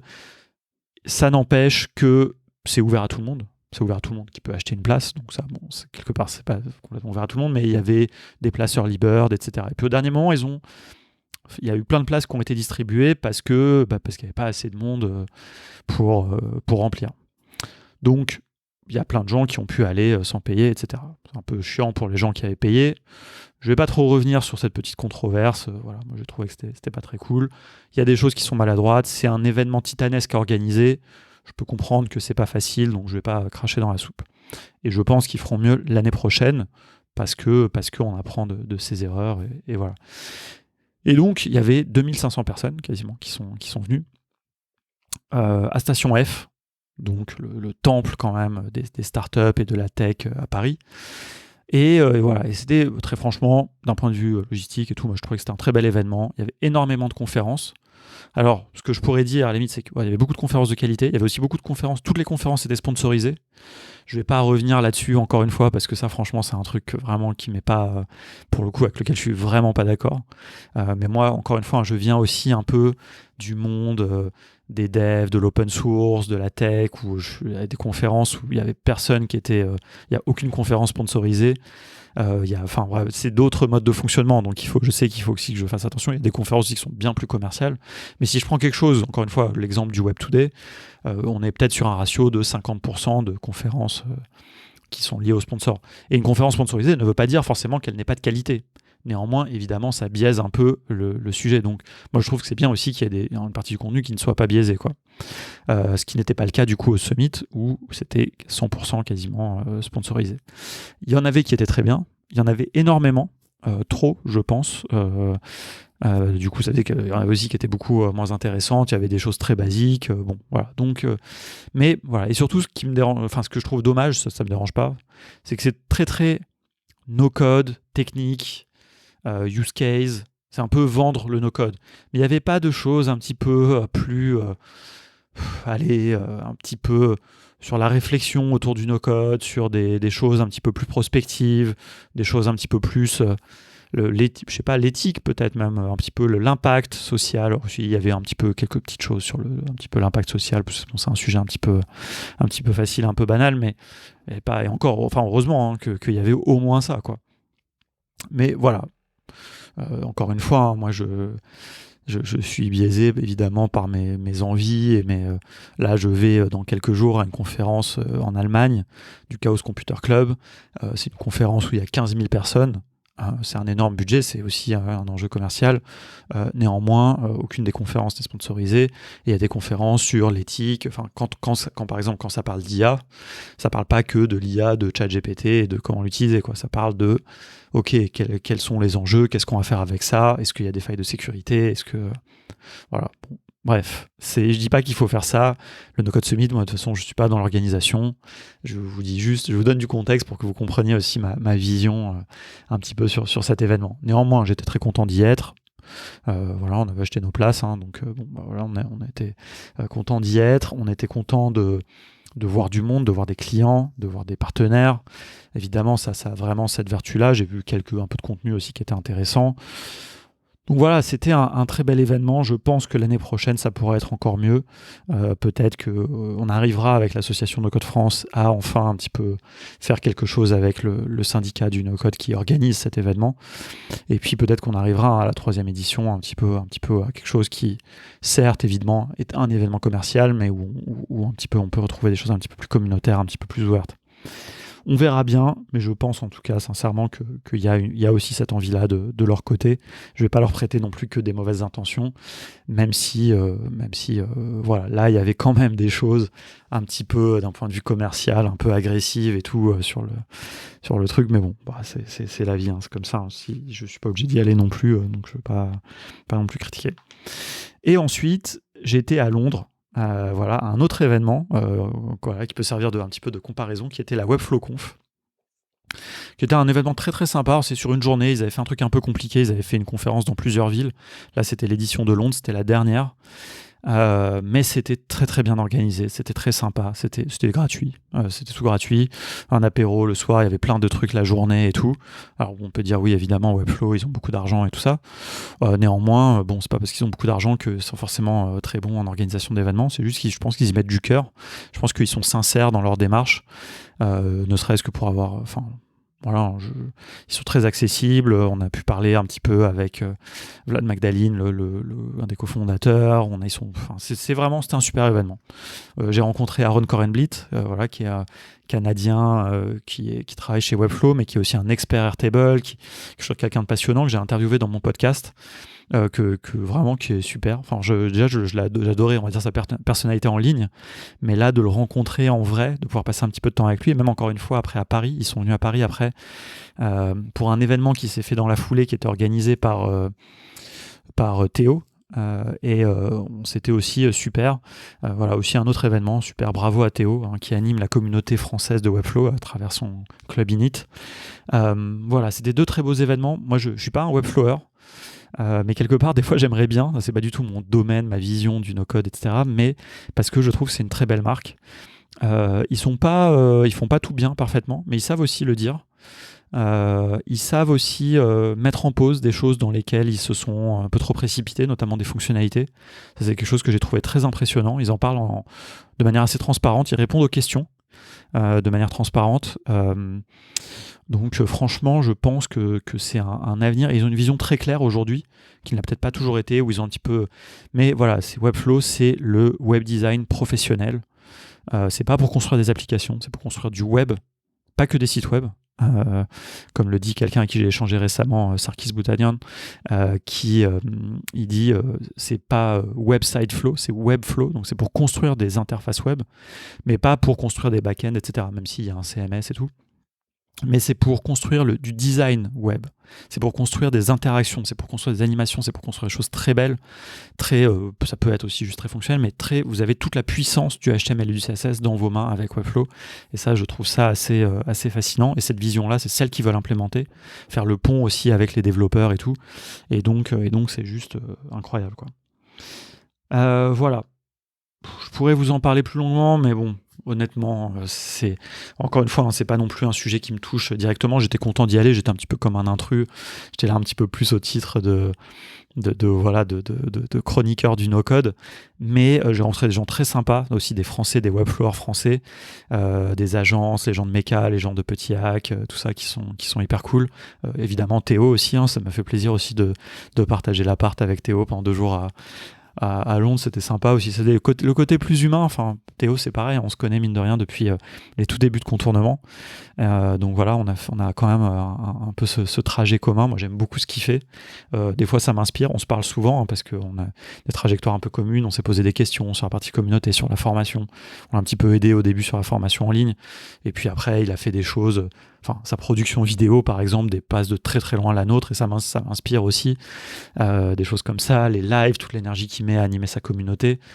Voilà, c'est des choses très chouettes, quoi. Donc voilà, donc ça m'a fait vraiment plaisir. Ça, c'était le mois d'octobre. Donc le mois d'octobre, il a été assez intense. Donc après, je me suis dit, je vais partir en vacances.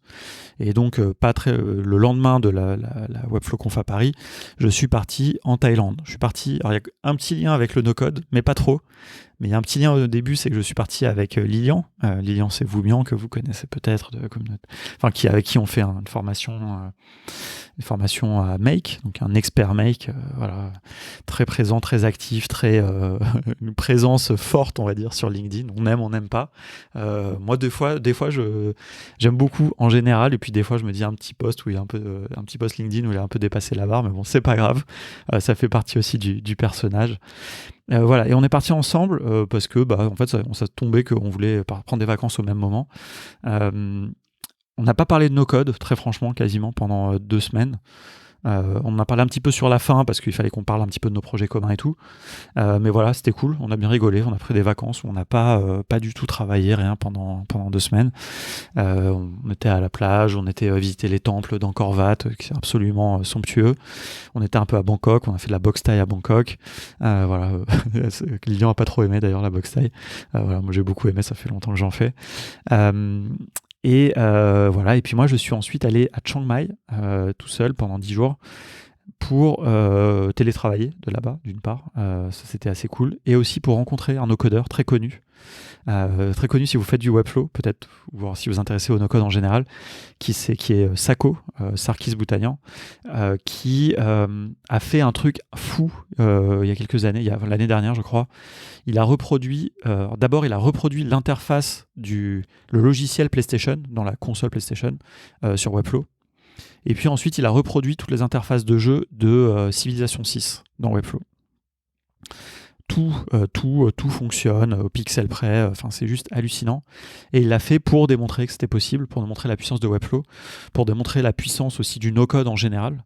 Voilà, et j'ai enregistré un épisode en anglais avec lui, que je vais publier aujourd'hui ou demain si j'arrive à le terminer, parce que j'arrive pas à le terminer, parce que je me suis lancé dans un truc dans un format un peu portrait, parce que j'avais qu'un seul micro, j'avais pas pris mes 2 micros, j'avais pas envie de voyager, moi j'aime bien voyager très léger, et donc j'avais pas pris tout mon matos, donc j'avais juste un micro-cravate, mais l'enregistrement est grâce aussi à Auphonic, à la post-production, l'enregistrement est nickel, c'est hallucinant, alors qu'on l'enregistrait dans la rue, il y avait des voitures qui passaient et tout, mais voilà, donc ça c'était super, j'ai adoré Chiang Mai, c'est une ville géniale, j'aurais dû faire là-bas le stage de boxe thaï, d'ailleurs je me suis un peu planté sur l'organisation de mon... Mais bon, ça c'est pas très grave, c'est un peu anecdotique, c'est plus de l'ordre du voyage. Et puis voilà, je suis rentré pour les 3 ans de No Code France. On a célébré les 3 ans. Très bel événement, encore une fois. Un grand merci à Amandine et à toute la guilde des gens qui organisent des événements partout en France. Il y a eu 10 villes, 9 villes et un truc virtuel sous l'impulsion de Vince. C'était fou. Franchement, il y a un truc d'ailleurs que j'ai pas mentionné, c'est qu'il y a un des trucs que j'ai trouvé incroyable au No Code Summit, c'était que des adhérents de l'asso, des membres actifs, se sont lancés dans l'impression de t-shirts de l'association. Donc ça a été payé par l'association, mais c'est bénévolement que des gens ont pris en main de les faire imprimer, de les designer, de les faire imprimer, de les recevoir, de les stocker chez eux, de les distribuer. Et donc au No Code Summit, il y avait plein de gens qui avaient des t-shirts verts de l'asso, et franchement, Comme je suis un peu à l'origine de ce projet, à la toute base, même si ça a pris de l'ampleur, évidemment, tous les gens qui sont faits, je dois dire que ça m'a fait chaud au cœur, quoi. Franchement, il se passe quelque chose, quoi. Il se passe quelque chose, quoi. Quand je me promène dans les allées de Station F, que je vois des gens que je ne connais pas, qui ont un t-shirt vert, je me suis dit, ouais, franchement, j'avais pas vraiment de doute, parce qu'on le voit, évidemment, on voit les chiffres, on voit... Mais là, c'est quand même un autre level, c'est-à-dire d'être là au No Code Summit, d'être là, d'avoir pris la tête, d'avoir acheté un t-shirt, parce que les adhérents devaient les payer. Alors, on les vend des prix coûtants, hein, mais de le mettre et tout, de se balader comme ça, c'était cool, parce que ça permettait en plus d'identifier des gens qui pouvaient un peu parler de l'association et tout. Donc voilà, c'était fabuleux, franchement. Moi, je trouvais ça hyper cool. Et donc dans la veine là-dessus, voilà, il y a eu les 3 ans de No Code France, un peu partout en France, avec des gens, tous bénévolement. L'association a mis un petit peu d'argent. Il y a des sponsors aussi qui ont mis un petit peu d'argent. On a fait une petite campagne de dons, de mécénat. Voilà, plusieurs personnes ont participé, donc c'était très sympa. Et voilà, et l'association a procédé à son assemblée générale ordinaire qui a lieu chaque année. On a élu un nouveau conseil d'administration. Moi, j'en ferai plus partie. Évidemment, je resterai toujours un petit peu actif, mais j'ai besoin aussi, je pense, de faire un petit peu d'autres choses et voilà, d'avoir un peu plus de temps pour mes autres projets, même si No Code France et l'association No Code France me tiennent beaucoup à cœur. Voilà, c'est bien aussi de faut libérer un petit peu de temps. Et c'est quand même une certaine pression. C'était pas énormément de travail, mais c'était un petit peu de charge mentale de se dire il faut que les choses avancent quand même. C'est pas une association non plus complètement inutile.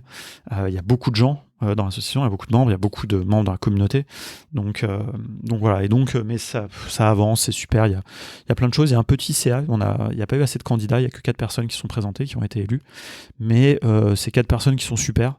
Vince et Amandine qui étaient déjà dans le CA, et puis Marc-Olivier et Marina qui ont rejoint, et moi j'ai vraiment toute confiance. Marc-Olivier, on échange régulièrement parce qu'il fait partie du cercle des Ops, et on a discuté longuement au No Code Summit. Ça fait une partie des personnes très chouettes avec qui que j'ai vraiment rencontré pour de vrai au Summit, et c'était cool.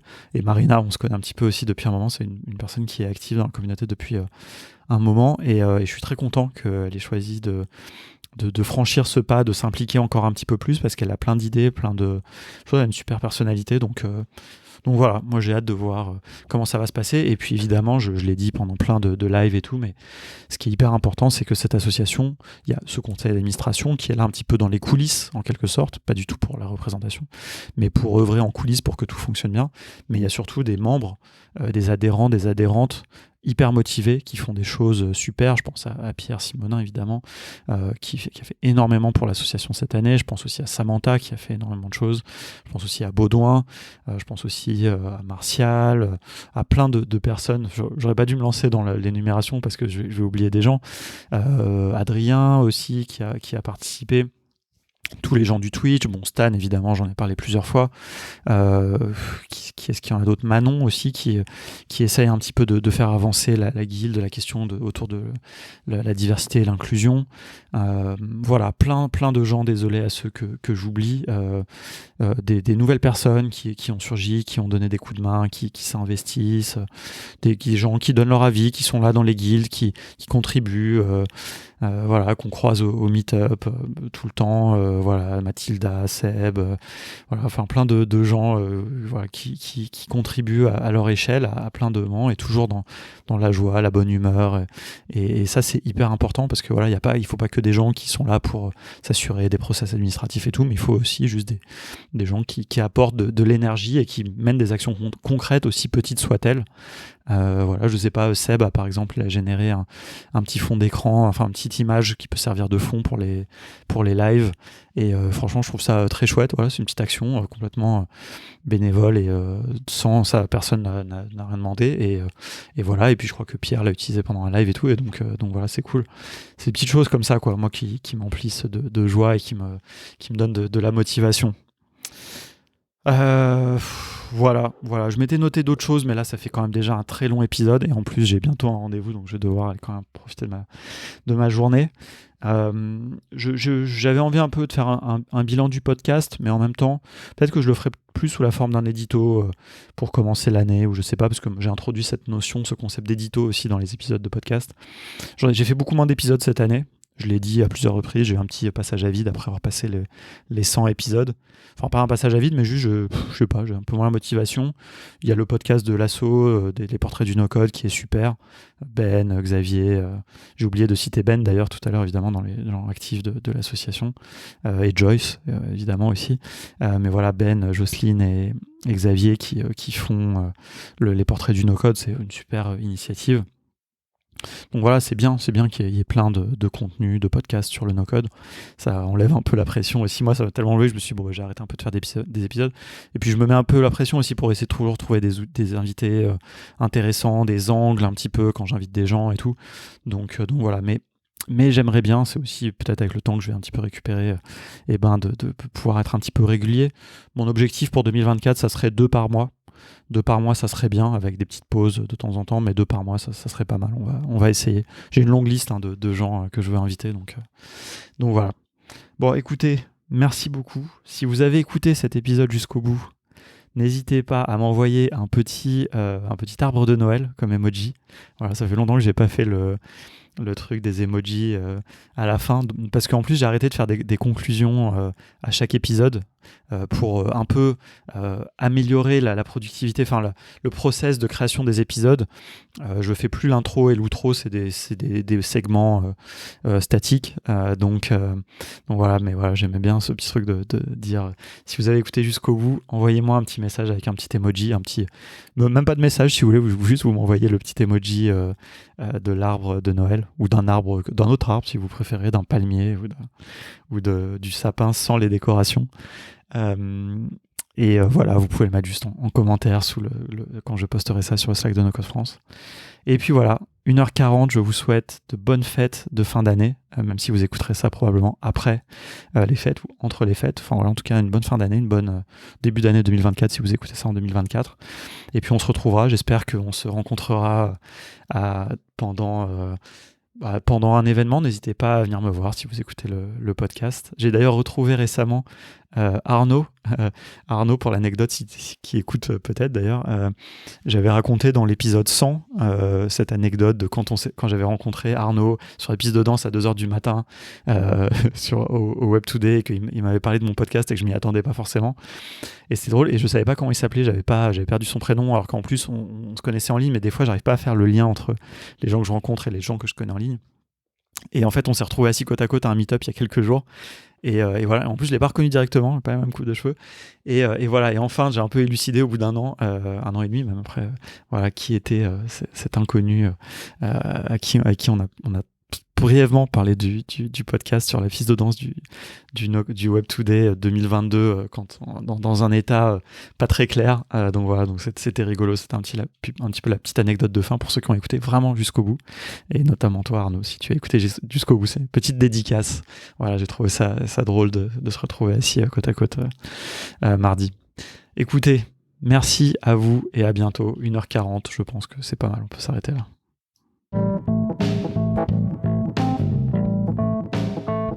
Merci beaucoup d'avoir écouté cet épisode jusqu'au bout. Si tu entends ce message, c'est vraiment que tu es allé jusqu'au bout de l'épisode, et certains sont très longs, donc vraiment je t'en remercie.